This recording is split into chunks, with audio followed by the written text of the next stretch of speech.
This is Beyond Belief Sobriety, a podcast for those seeking a secular path to recovery from addiction of all kinds.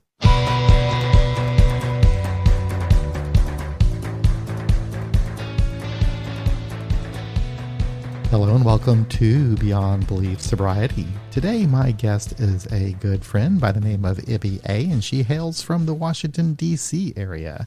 She is here to share her story of recovery, and I think you're going to enjoy this episode. It's turned out to be one of my favorites. So without any further ado, here we go with Ibby A. Ibby, how you doing today?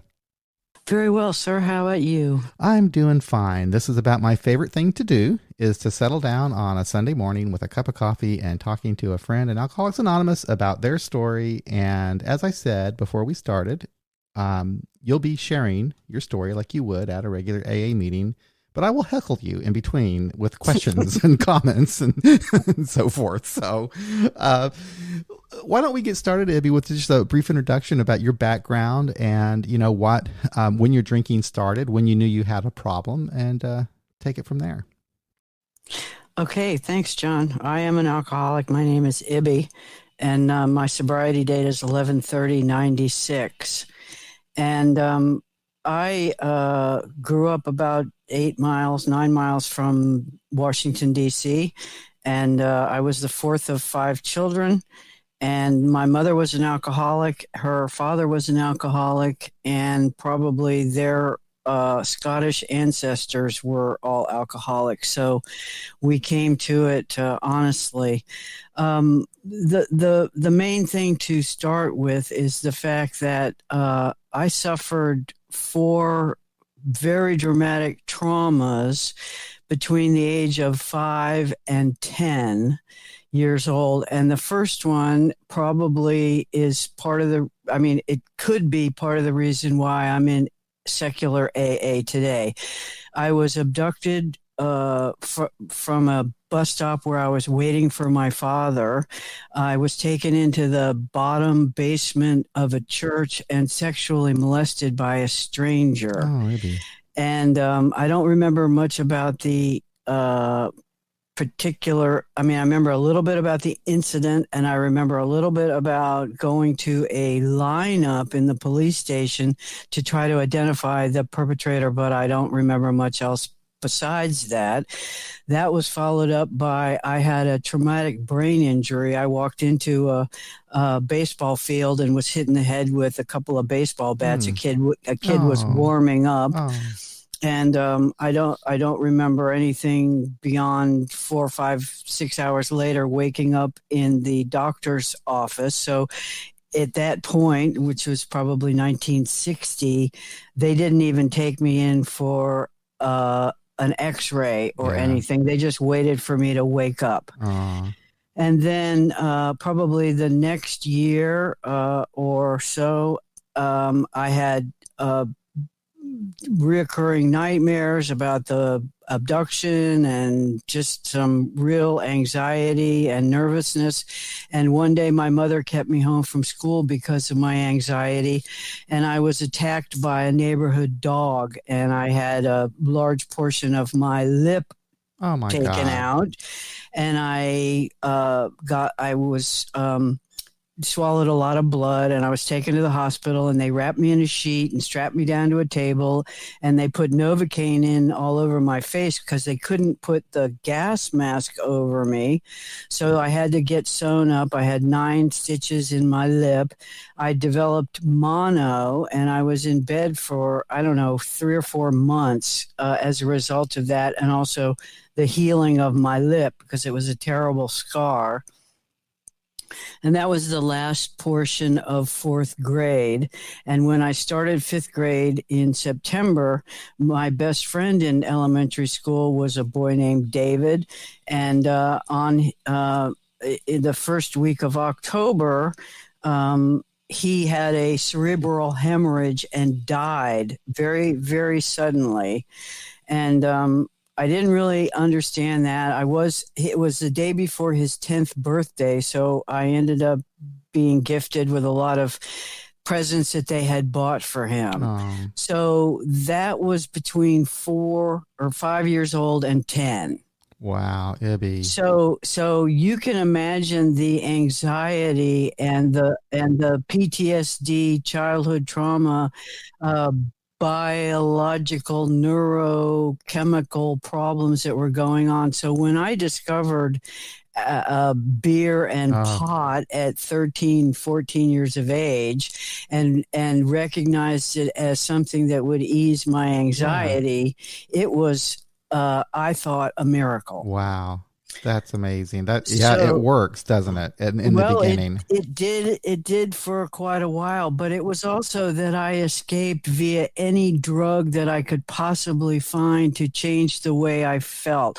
And I ran away from home, and I was expelled from one school, and I was asked not to come back to another school. And it wasn't until I found myself in a kind of unique private school when I was 16 that I slowed down my drinking and drugging because I found books that inspired me, including some esoteric books, the Tibetan Book of Great Liberation, and some other things. And also, I was in a school for uh,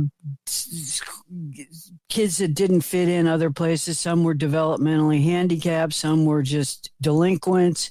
They were a lot like me, and I saw drugs and alcohol causing a lot of really severe damage. So I backed off at that point for quite a while.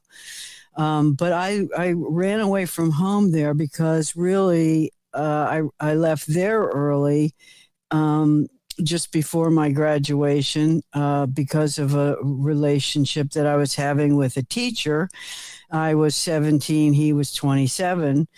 But that was also the beginning of my geographical cure condition, which I've had for now 50 years. I get uncomfortable in a situation, so I run, and that caused me to have what I call bi-coastal disease. I went back and forth between Virginia and the West Coast my entire life. I've lived in 10 states, and I don't know how many houses, apartments, barns, trailers, you name it, I've lived in it. So, anyway, but one of the first geographics that occurred, I landed in a couple of communes, and this was the early 70s. And I started to get an idea that honesty and respect for interpersonal relationships and dynamics. There was a lot of this discovery going on in the 70s. The people I lived with in the beginning had just come from Stephen Gaskin's farm, and responsibility to the group and investigation and feedback. These were all really important facets of the commune life when I started. You couldn't get away with stuff. You had to be honest and open to criticism, and whether you liked it or not, you were going to hear about your behavior from other people.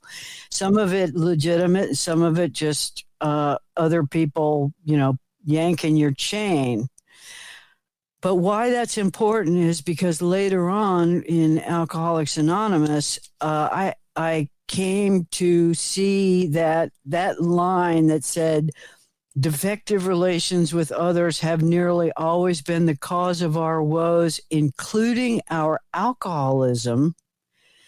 That was a really important gate for me because I needed to understand that it was not just me causing all of the trouble, but the defective relations with others were integrated into my problems and not just caused by me. And also the whole emphasis on the self-survey, the quiet objective aim, the deep honest search, the accurate survey. Uh, these are this is a list that I'm reading from, that I have gleaned over the years from the literature of AA, reinforcing in me that without this accurate self appraisal, I was never going to get anywhere. Okay. So it went back to my youth, my 20s, where I was in communes with people who were saying, look, you can't act this way and be a functioning part of our society. You have to look outward, you have to be caring of other people. So that was an important part for me, but it nonetheless, the trauma compounded with this layer of alcohol and drug use kept me in a lot of triggered moments, which led to a lot of failures in relationships, and also caused me in the first 20 years of I have two daughters. I had three failed marriages. I have two daughters by two different husbands. And for the first 20 years of their lives, I was an unreliable, alcohol fueled, irresponsible, poor example of a parent. I left them behind. I moved away. I came and got them. I took care of them. I abandoned them or, pushed them off on my parents or their fathers. I was a pretty lousy mother. And I've been paying for that for the last 27 years of my life. I have reasonable relationships with those children now, and with those ex-husbands, two of whom are still alive. But it will never be really healed. You don't, and the fact of the matter is that because I had a fractured relationship with my mother, I didn't have a maternal model to use with my own children. And when I did my ninth step years ago with my two children and a therapist, that was an important part. Did you have the therapist in the room with you? Absolutely. Oh, boy. Absolutely. Good for you, Eddie. I had to, I needed help. And I had therapy basically in second grade, fifth grade, ninth grade. And then starting when I was 20, I started looking for my own therapists. And I have had therapy almost, all the way through since then. I always knew that there was some problem that I could not identify, that I needed personal help. Yeah, that is so good. I've never heard of anyone having done that, but it makes total sense, especially with your circumstances. And it makes total sense. And I just really have to commend you. What a great thing that you did that. I mean, it just shows the care that you had for the other people that you were making amends to. Well, that and the fact that I came to a point where suicide was becoming a real consideration. I was already living with the suicide of two dear friends, and I could not imagine adding to the pain that my children had already suffered by committing suicide. I just thought that was the most selfish, damaging thing that I could possibly think of doing. Anyway, in 1994, I started to get toward the end of my really hard using and my bad behavior and carelessness. I didn't graduate from college. I didn't have a steady career path. I was a barfly. I lived on the edge in the demi-monde and barely made my way. But in 1994, I was married to a pretty wonderful person, and I was abusing that relationship.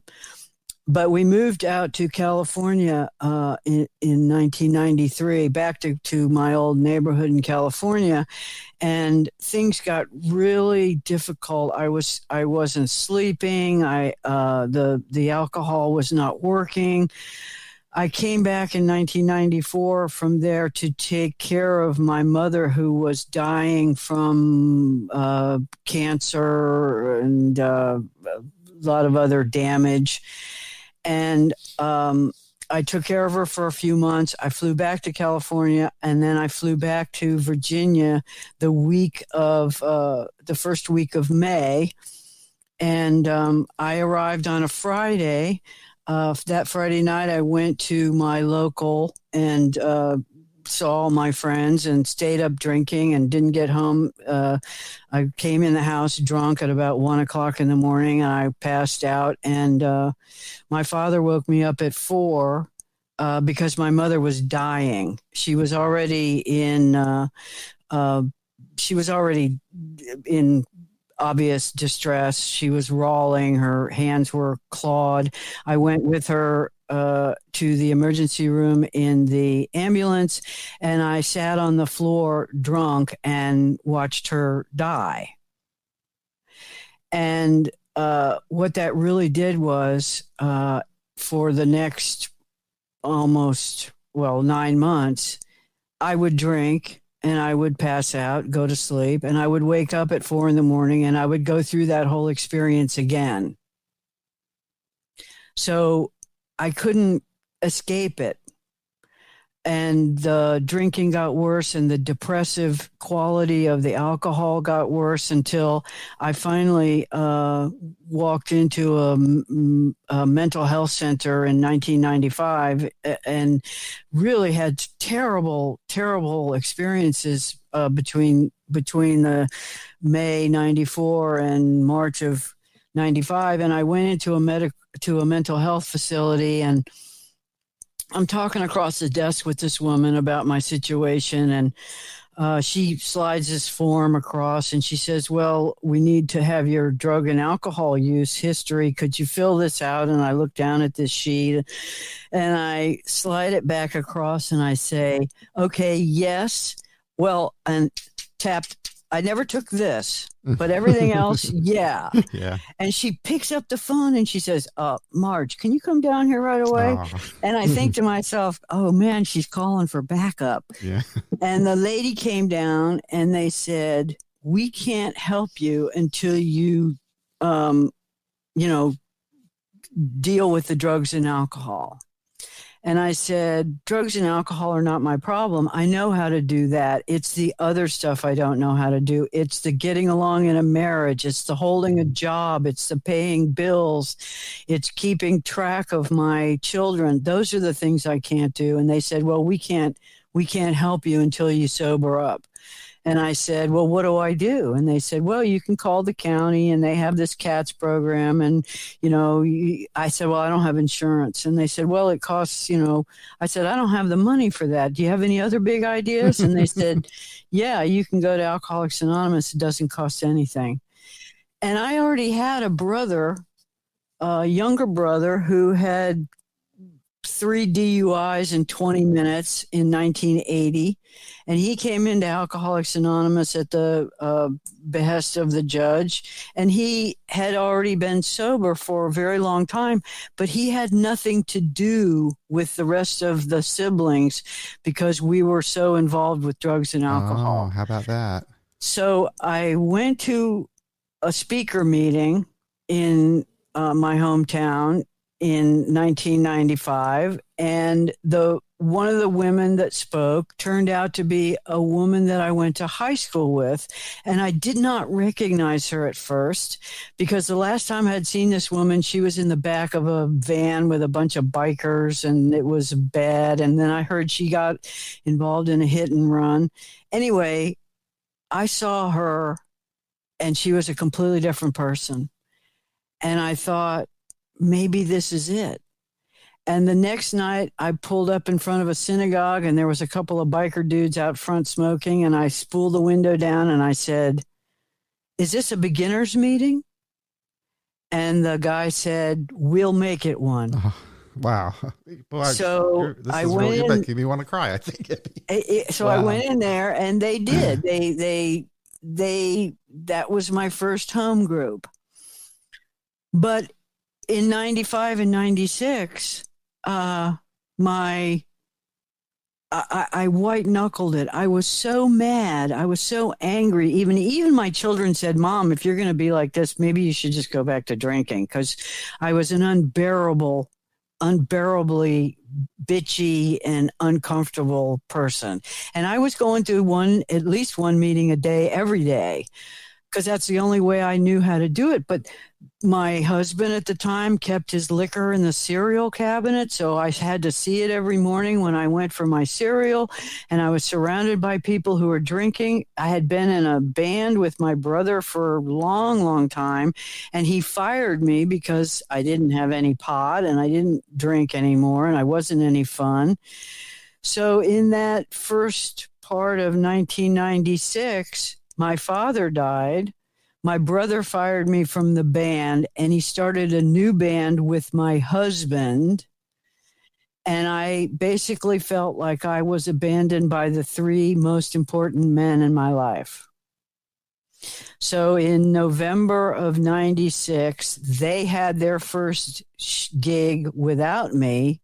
And I went to a bar and I had a drink. And I drank white wine, which I never really liked. So I knew I wasn't seriously going at it. But I went into a meeting the next day, a big afternoon meeting.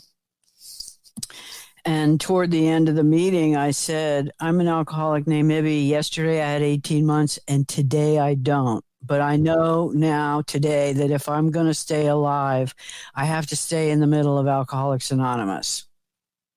So I got my 1 day chip on November 30th, 1996. And at the very end of the meeting, where they say, "Are there any burning desires?" This old guy in the other side, back of the room, and I say old like he's now probably my age, But anyway, he said, "Yeah, I have a burning desire." He said, "That lady that picked up her 1 day chip, she helped me because she told something. This guy had been drinking, lying to his sponsor, getting his 30-day chip, drinking, feeling guilty about it, lying to his sponsor and feeling shame about that, and drinking and then picking up another chip. And he had been doing it for months. And he said, "Today I can't do it anymore." And he was in so much pain, it scared me because I thought, that rubber band, that roundy round, that in and out revolving door will kill me. I cannot do it. So that also changed me. But so I stayed in. But the things started to get to me, John, like the chapter to the agnostic, which basically starts out by saying, "Well, you people that don't believe in God, we feel really sorry for you." I know. And then it ends up saying, "But if you come to believe what we believe, then you're going to be okay." But you did have problems with it when you read it. You didn't want you just didn't accept it. I was insulted and I hated it. And I hated the dogma. I hated the fact that people told me that I wouldn't stay sober if I didn't say the Lord's Prayer. But I hated the other kinds of dogma too. I hated the man who said in a meeting that if his sponsees told him that they had to go on meds because of their depression or their anxiety, that he would recommend them to just buy a gun and blow their Oh, head. Jesus Christ. Can you believe that? No, I God. can't. And so the dogma bothered me. And it bothered me in Virginia, and it bothered me in West Virginia, and it bothered me in Washington State and in California and all the places I lived when people would lash out at me for not saying the prayer Oh, wow. or for not You wouldn't join in the prayer. No. Okay. I couldn't understand the fact that we started the meeting by saying we are not allied with any sect, Right, denomination, right. politics, organization, or Well, institution. Ibby, I'm marveling at your sense of independence and your courage to resist that stuff Well, I because, didn't do it right away, but I mean, okay, it just started, it was so contradictory. sure. And and also, honestly, when I came back in that day in 1996, the next thing I did beside pick up my 24-hour chip was I found an actual psychiatrist because I needed really serious help. And Dr. Rowland saved my life, and she got me on the proper meds, and she helped me with the trauma and um, the whole idea of poison. She gave me the book we talked about recently, Under the Influence. She saved my life. So I knew that there was not going to be just people in AA who were going to be important to me. I knew that I needed something more than that. And I also heard people in meetings say that they had PTSD because their granddads died when they were young. And I thought to myself, well, that was probably really sad, but that doesn't really talk about my level of trauma, which I was not going to discuss openly in a meeting. But I just, I thought to myself, there are things in AA that I really appreciate, and there are things in AA and in meetings and in the fellowship that are just BS. And then I started to separate the fellowship from the program, because those are two different They things are. to me. They totally Yeah. are. Yeah. Yeah, they totally are. So was a bigger fan always of step meetings and the 12 and 12 rather than the big book, and particularly the first 164 pages, which I thought was kind of interesting and kind of archaic and had all Right, this right. kind of wacky old language. And then I would read more to the chapter to the wives, and I Yeah. would just throw the book across the room. And I just thought, Yeah. That's too bad. Lord, That chapter was actually written by Bill Wilson. Lois wanted to write it, but he wouldn't let her. Isn't that awful? It could have been a lot better, I think, had she written it. absolutely. It would have been interesting to see what it would have sounded like, what it would have read like in her language. But anyway, Well, it just, I couldn't go on, and so I had to separate those things. And I also luckily had some really excellent sponsors, um, three of which are registered nurses, and one of which was a registered nurse. She was a licensed professional counselor and a certified addiction counselor, and she put the program in perspective with the other psychological work I was doing.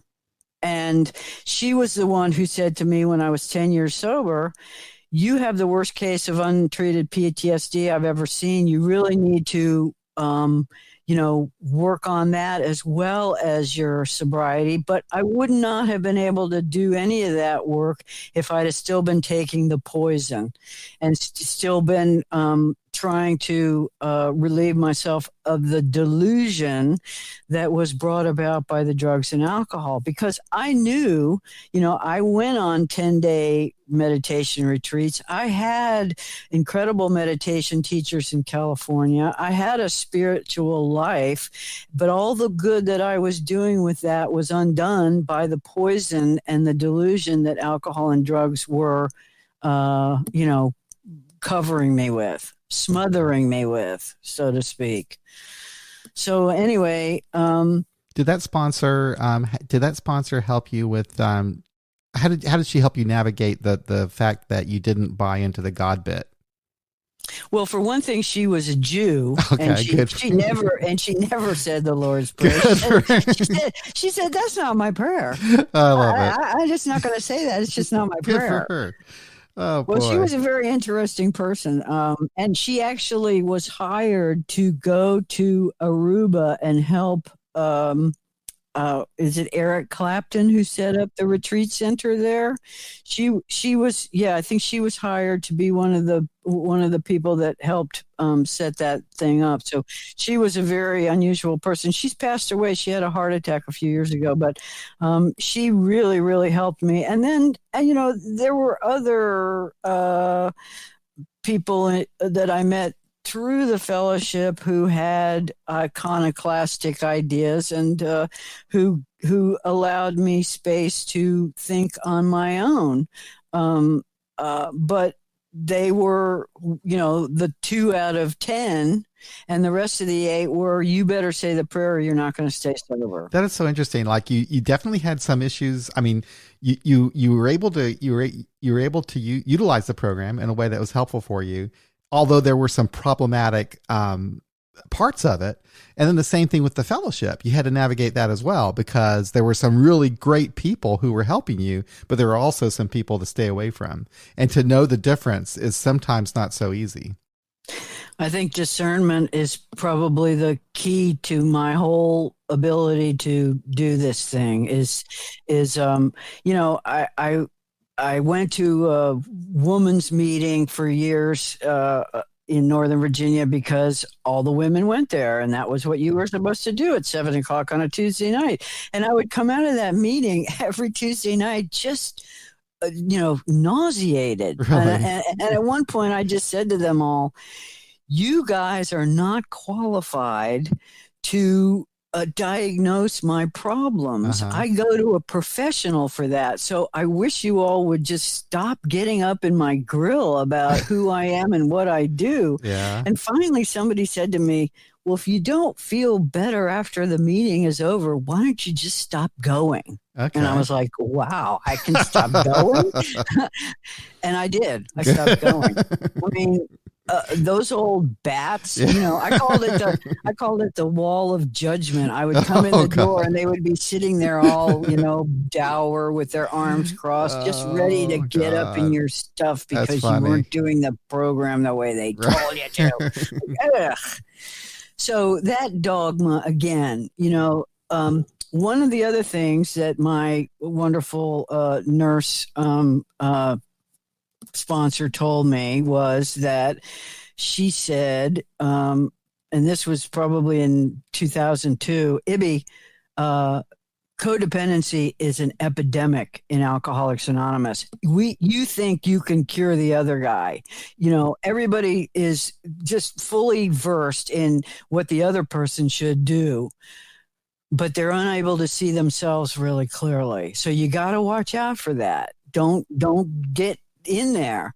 And that eventually caused me to do a lot of work in the codependency area. And it eventually also caused me to spend a year in ACOA.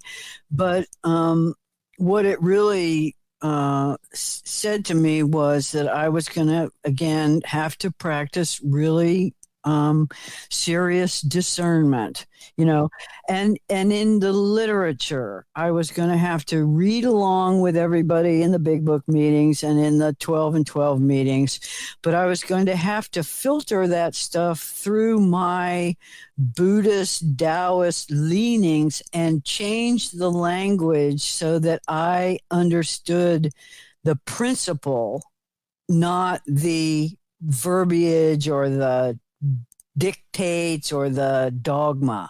During this time when you were doing this, when you were figuring out your own language, were you even aware that there was such a thing as AA meetings for agnostics and atheists?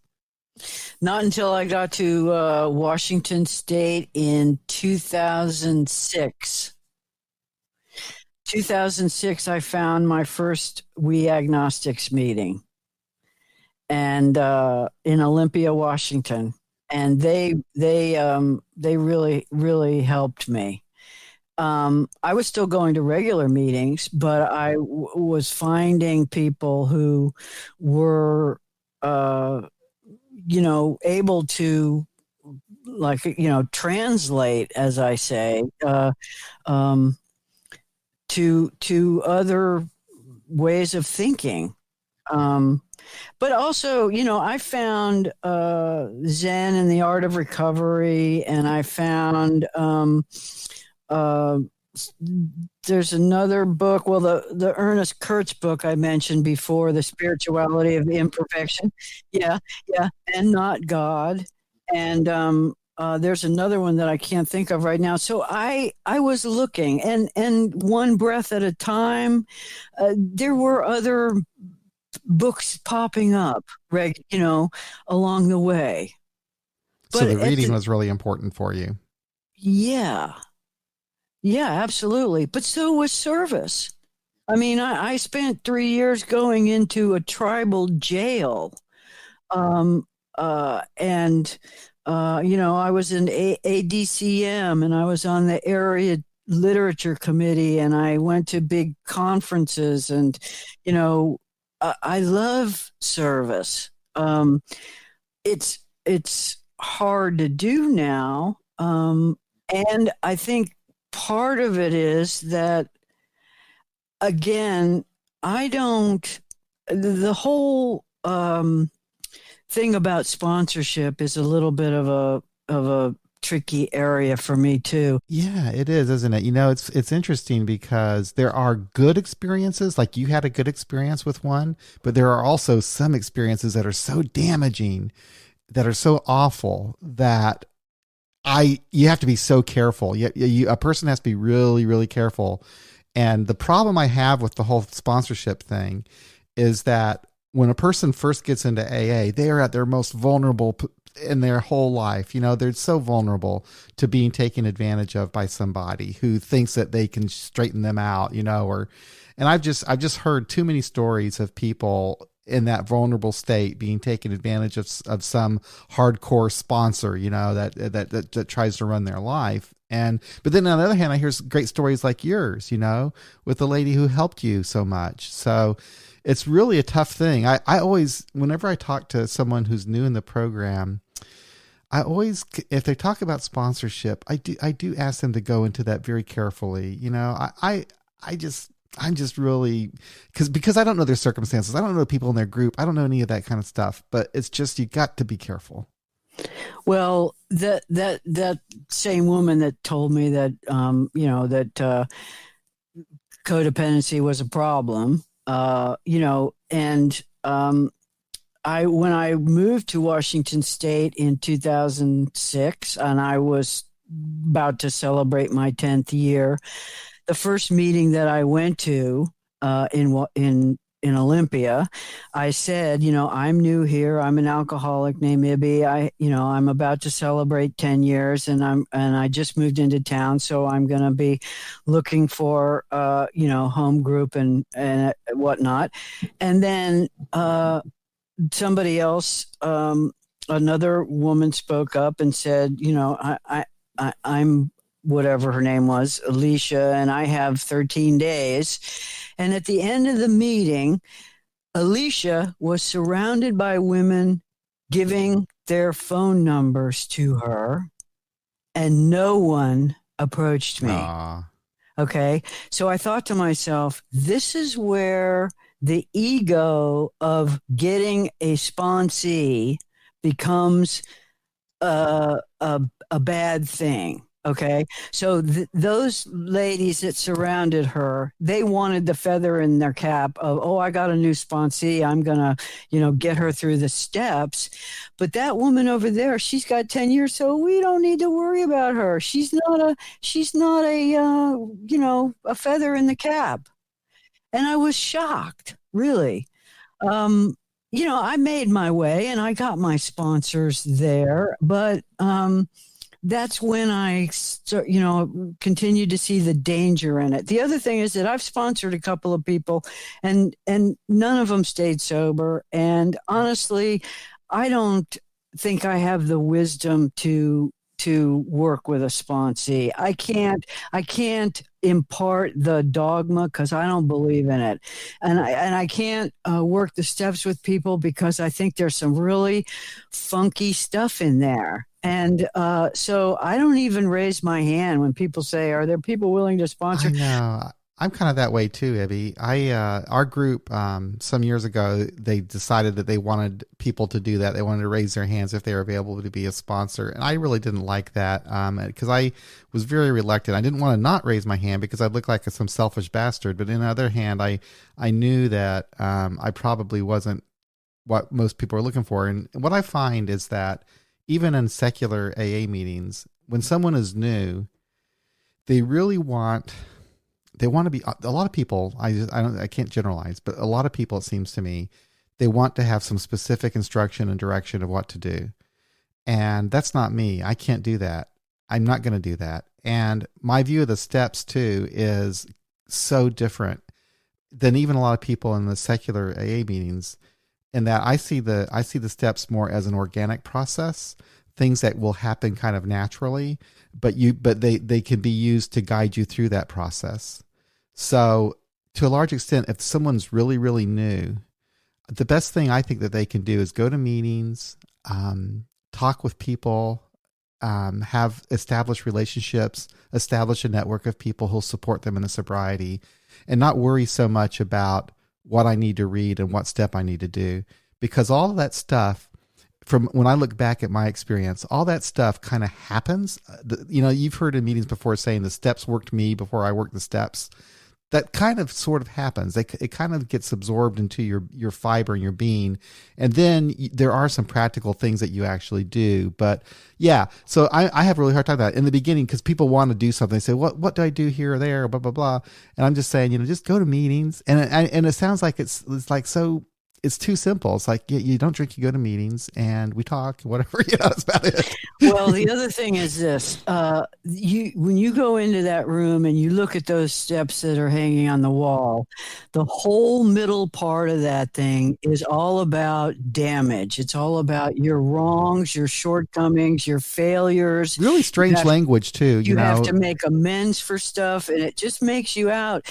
People get stuck between 4 and 10, where they're just concentrating on their bad, negative energy parts, and it's really not productive. So what I tell people is, I got stuck in the middle of there, and I got, 6 and 7 I couldn't get out of for years.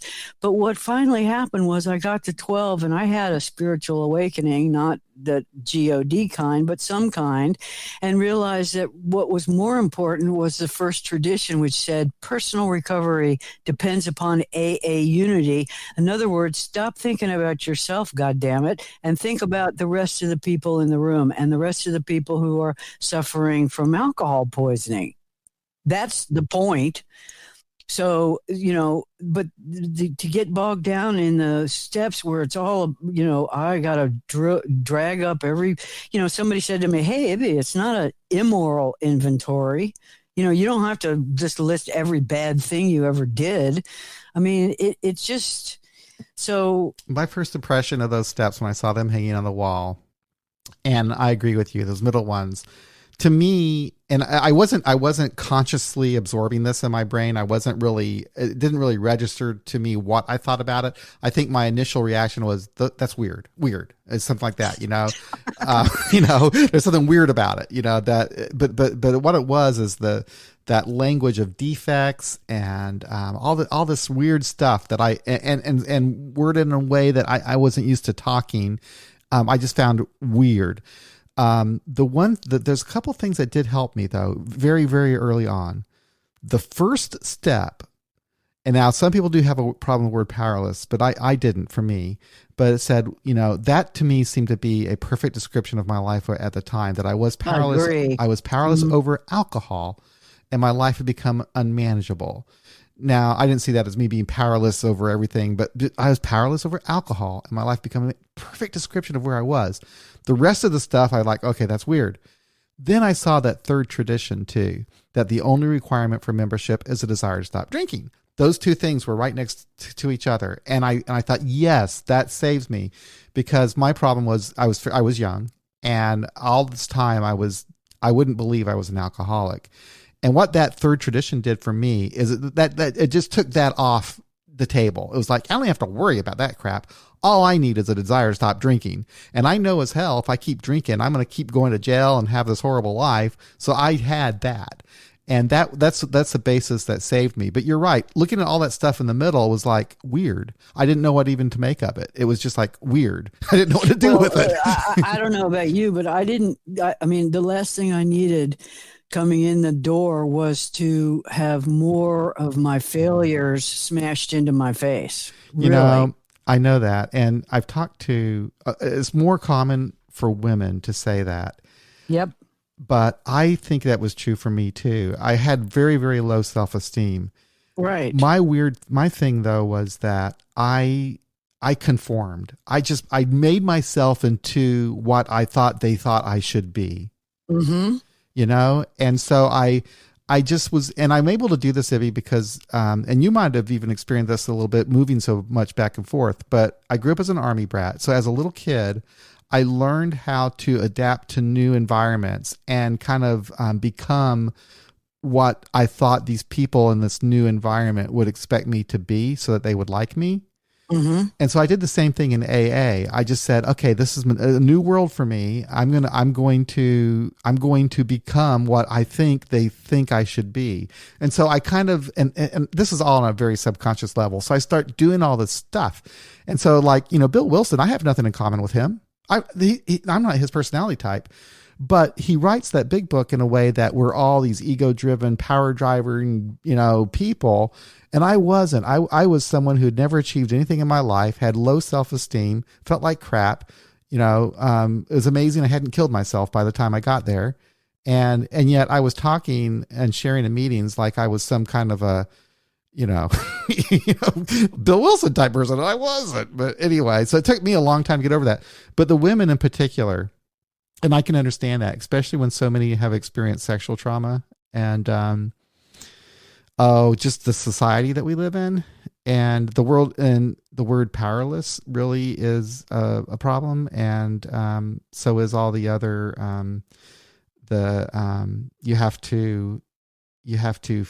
you're an egomaniac, that you're, all these self-centered, all these things can really be difficult, if not impossible, to agree with and work with. Well, it's true. So, it's, yes, we agnostics, in 2006 really helped me. And honestly, I drop out of going to meetings because I really don't like the emphasis on the God thing. And when I say in the meetings that I'm not a Christian and I don't adhere to the capital H, he, sky God thing, I get some pretty serious blowback and disdain from people. And I really, really don't care anymore. It used to hurt me, but it doesn't bother me anymore at all. But here's two things before I go that are really important to me. This is from the first tradition, where it's talking about conformity and about obedience and disobedience. The first tradition says the AA member has to conform to the principles of recovery. Her life, or his life, because it's always his, his life actually depends upon obedience to spiritual principles. Okay, those are my spiritual principles, not the God thing, but my spiritual principles. If he deviates too far, the penalty is sure and swift. He sickens and dies. I agree with that. At first, we go along because we must, but later we discover a way of life that we really want to live. And I agree with that. That's the obedient part. And then in the 9th tradition, it says, each AA member follows to the best of their ability our suggested 12 steps to recovery. Unless they do, they almost certainly sign their own death warrant. His drunkenness and dissolution are not penalties inflicted by people in authority. They result from personal disobedience to spiritual principles. Again, I had to figure out what my spiritual principles were. And I can live with those now, and I don't need a guy in a meeting to tell me that what I really need is God. And this let's this is another dogma thing that's really come up lately, is this back to basics uh thing. You know about this? Yes, I know a little bit about it. I've never Yeah. personally experienced Hmm. it. And what I'm Well, coming to think, Ibby, is that it can be a different experience in different places, but hmm overall, it seems to be a pretty dogmatic hmm approach. yes, in my experience, it was. And just the force of people saying you're not getting the best you can unless you do this. Now the other thing, John, is that every now and then in the dark night of my soul, I'll think to myself, well, maybe my life isn't going better because I'm not praying. And that occurs to me, and I don't know who I would pray to. And maybe I'm missing out, and maybe I'll regret it when my, uh, you know, consciousness leaves my body. I don't know. But for me personally, the adhering to spiritual principles uh, is a here and now behavior, not a hereafter behavior.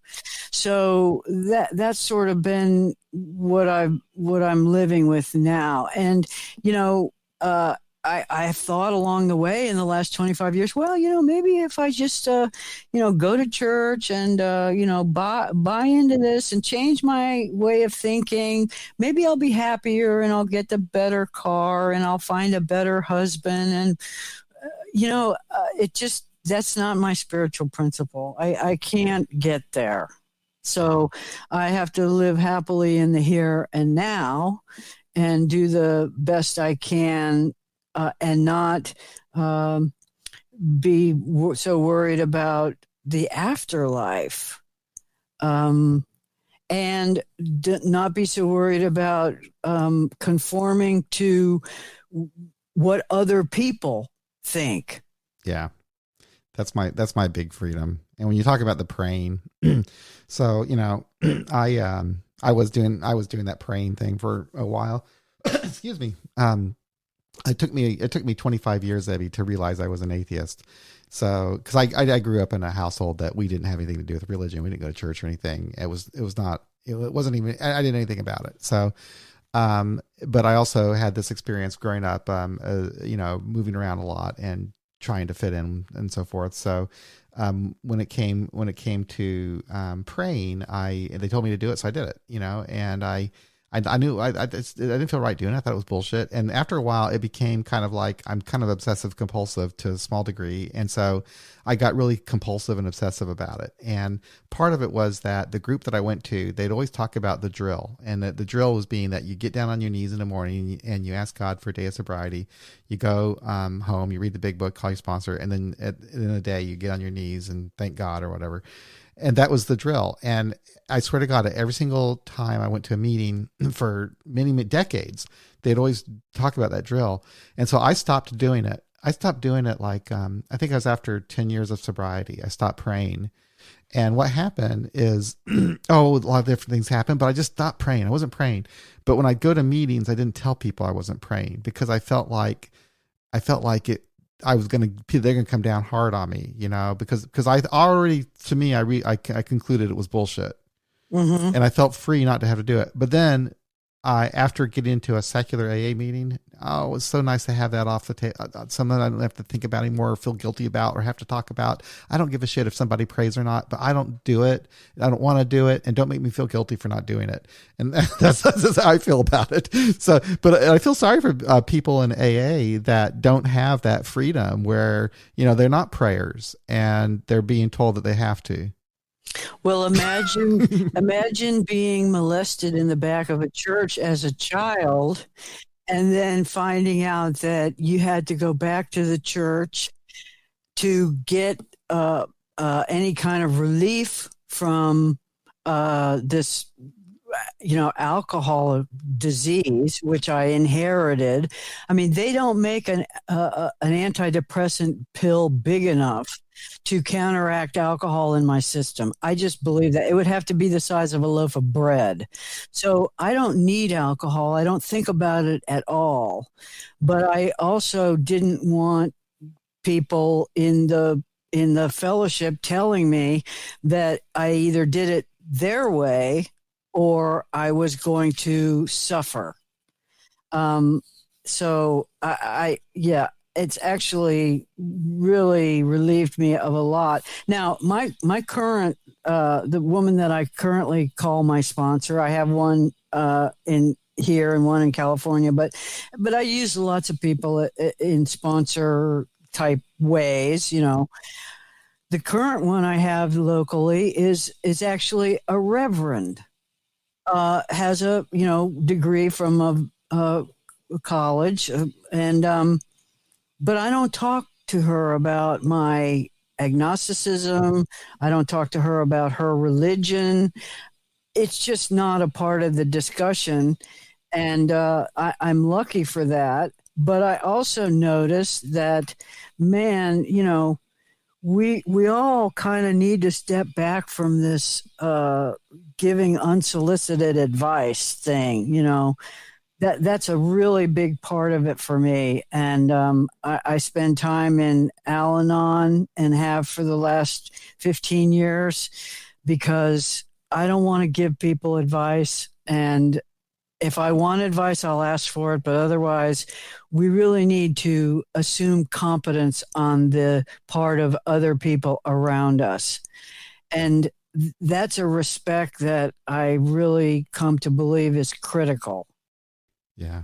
You are good at what you do. Yeah. Thank you. You are incredible. This has just been an amazing episode.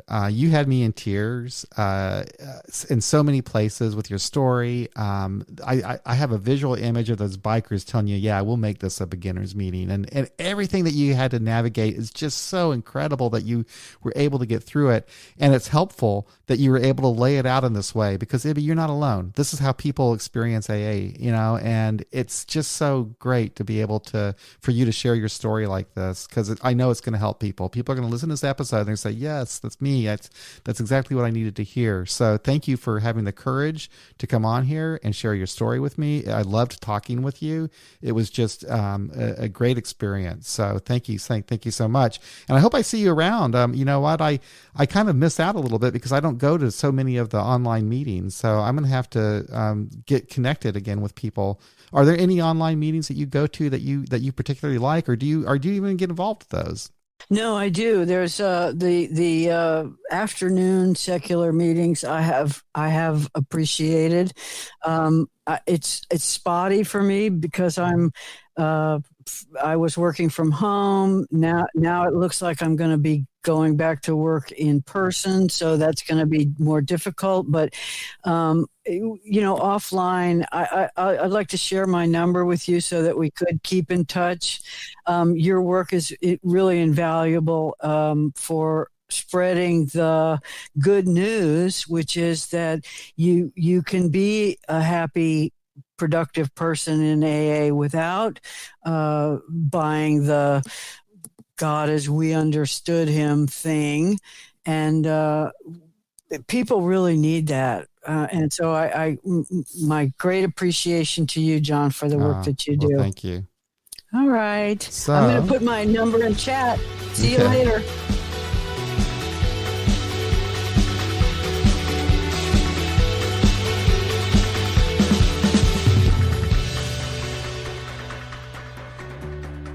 That's another episode of Beyond Belief Sobriety. Thank you for listening. If you would like to support our podcast with recurring monthly contributions, head on over to patreon.com/beyondbeliefsobriety or become a member of our YouTube channel. If you'd like to make a one-time contribution, then visit our website, beyondbeliefsobriety.com, and click on the donate button. I do appreciate your support. Thanks again for listening. We'll be back again real soon with another episode of Beyond Belief Sobriety.